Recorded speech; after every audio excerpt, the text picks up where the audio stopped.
against the commonplace or a vulgar notion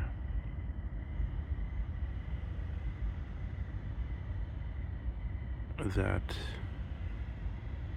an orange cone,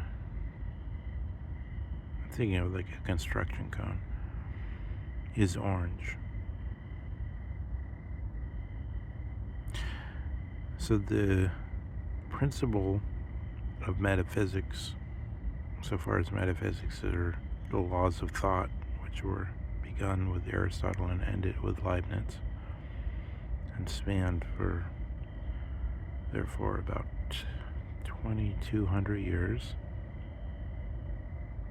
which we call Western history.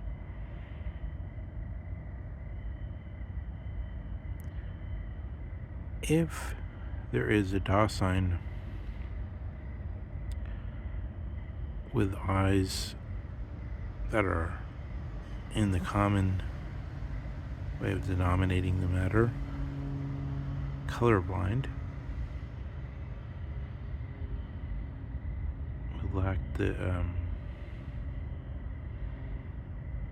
cones and the structure of their eyes to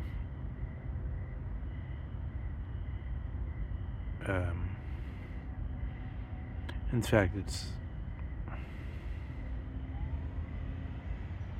it's only known empirically. There are certain structures in the eyes and they correspond to reports about seeing things in a certain way, which we call color. And then it's projected that when these features aren't present, and through certain reasonings, it's then deduced that certain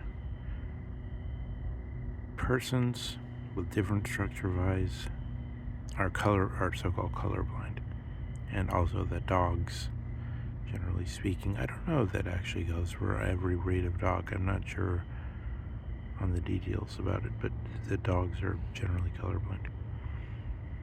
But now, supposing we have these two categories, supposing they actually exist, they're not just a myth.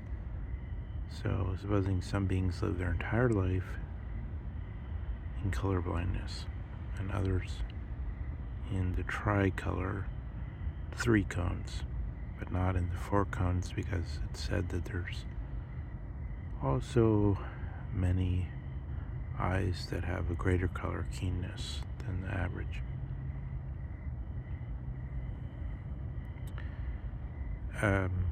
So supposing this, how can we possibly say that a cone is in itself, construction cone, orange?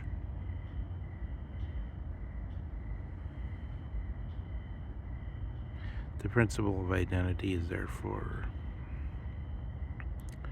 put to the question. I think that's a legitimate and concrete question of the principle of identity. And this is, I should add, part and parcel of the questioning called German idealism, which then leads to this unfortunate individual called Hegel, who's invented the historical relativism.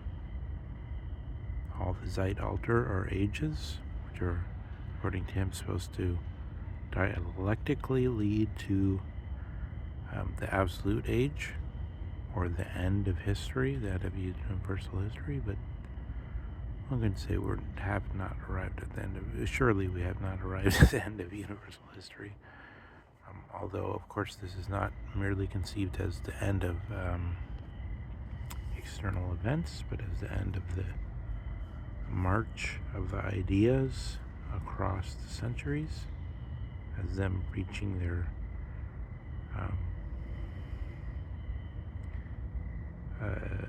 untimely state, as them reaching their state which they should be if they were outside of time altogether, outside the realm where things decay and die, where the body decays and dies.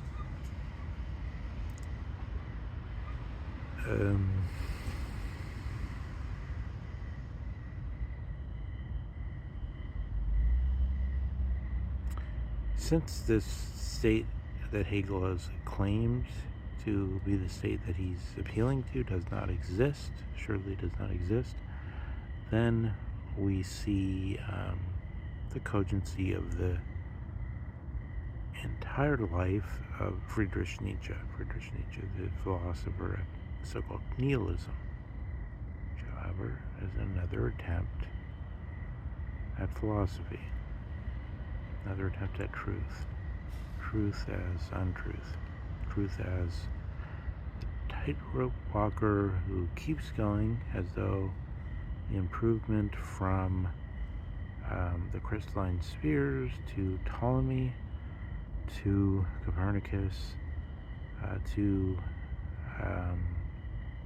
the age when it was proper to appeal to the learned mathematician popes, to the age when it became proper to appeal to the Royal Society and experiment, to the age when Karl Popper became the leading authority on what the knowledge is, to our own time when we can call in doubt all these things.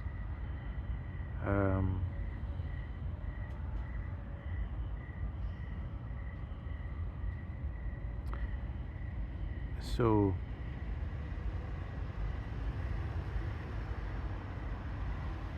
we can see here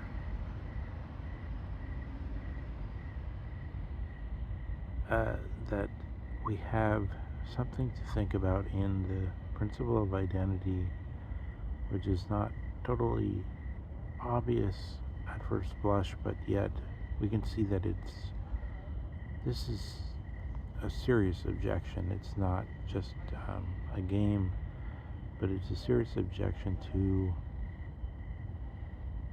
the history with the dogmatic claim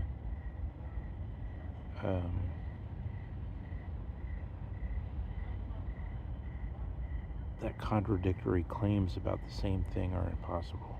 So this Agleichung, this inquiry of Heidegger about the identity and about the character of what identity is, has a concrete sense to it.